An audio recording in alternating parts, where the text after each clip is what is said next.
एक थे राजा मुचकुंद। देवताओं से और राक्षसों से युद्ध हो रहा था। तब देवताओं ने उनसे मदद मांगी। राजा मुचकुंद त्रेता युग में भगवान राम के वंश में बहुत पहले पैदा हुए थे, उनके पूर्वज थे। तो देवताओं और राक्षसों से युद्ध चल रहा था, तो देवराज इंद्र ने उनसे मदद मांगी। अब राजा मुचकुंद देवताओं के सेनापति बनके उनसे युद्ध करने लगे, राक्षसों से। बहुत समय तक युद्ध चलता रहा और राजा ने बहुत वीरता से युद्ध किया। इनकी वीरता देखकर देवता एकदम प्रसन्न हो गए और इनका पलड़ा इनकी वजह से काफ़ी भारी रहा। इन्होंने देवताओं को बहुत सारी क्षति से बचाया।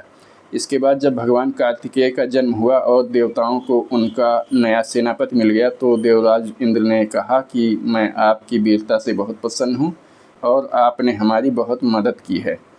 तो अब आप हमें सेनापति मिल गए हैं हमारे, तो अब आप आराम कर सकते हैं, विश्राम ले सकते हैं युद्ध से।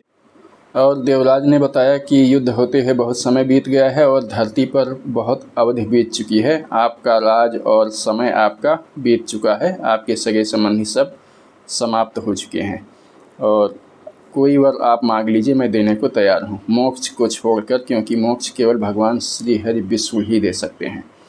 तब मुचकुंद ने कहा कि इतने लंबे युद्ध ने मुझे बहुत थका दिया है और मैं अब गहरी नींद सोकर आराम करना चाहता हूँ, और मुझे वरदान दीजिए कि मैं सोऊं और कोई मुझे जगाए ना। इंद्र ने उन्हें वरदान दिया कि आप जाके धरती पर किसी गुफा में सो जाइए। जो कोई आपको आपकी नींद से जगाएगा वह आपकी पहली दृष्टि पड़ते ही जलकर भस्म हो जाएगा। यह वरदान पा करके राजा मुचकुंद बहुत प्रसन्न हुए और वे जाकर एक गुफा में सोने लग गए। इसके बाद धीरे धीरे समय बीतता गया और द्वापर युग आ गया। भगवान श्री कृष्ण का समय आया और भगवान श्री कृष्ण से और जरासंध से बहुत घनघोर युद्ध हो रहा था।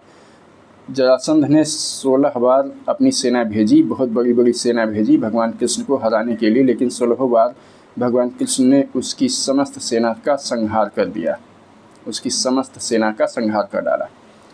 अब 17वीं बार जरासंध ने एक यवन राजा काल यवन को अपना सेनापति बना के युद्ध के लिए भेजा। काल यवन को वरदान प्राप्त था कि उसको ना तो किसी अस्त्र शस्त्र से मारा जा सकेगा और ना ही कोई यद्ध उसका अंत कर सकेगा, कोई भी यादव उसका अंत नहीं कर सकेगा। अब इस वरदान के बलबूते पर काल यवन युद्ध करने आया और भगवान श्री कृष्ण ने एक चाल चली। उन्होंने कहा कि केवल हम और तुम आपस में युद्ध करेंगे, क्यों व्यर्थ में इतने सैनिकों की जान गंवाएं। हम और तुम युद्ध करेंगे और जो जीतेगा उसी के आधार पर युद्ध का फैसला हो जाएगा। हारने वाले की सेना भी हारी हुई मानी जाएगी।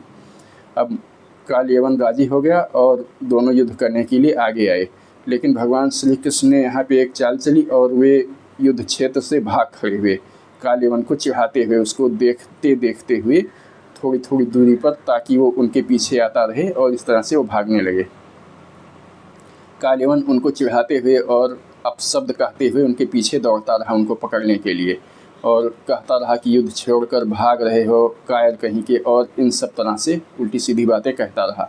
इसी वजह से भगवान श्री कृष्ण का एक नाम रणछोड़ दास जी भी पड़ गया है। तो भगवान श्री कृष्ण भागते भागते उसी गुफा में जा पहुँचे जिसमें मुचकुंद सो रहे थे। वहाँ पे जाके उन्होंने सोते हुए मुचकुंद के ऊपर अपना पीत वस्त्र उड़ा दिया और ऐसा लगने लगा जैसे भगवान श्री कृष्ण अपना पीत वस्त्र ओढ़ के सो रहे हैं, और जाके एक गुफा में छुप गए।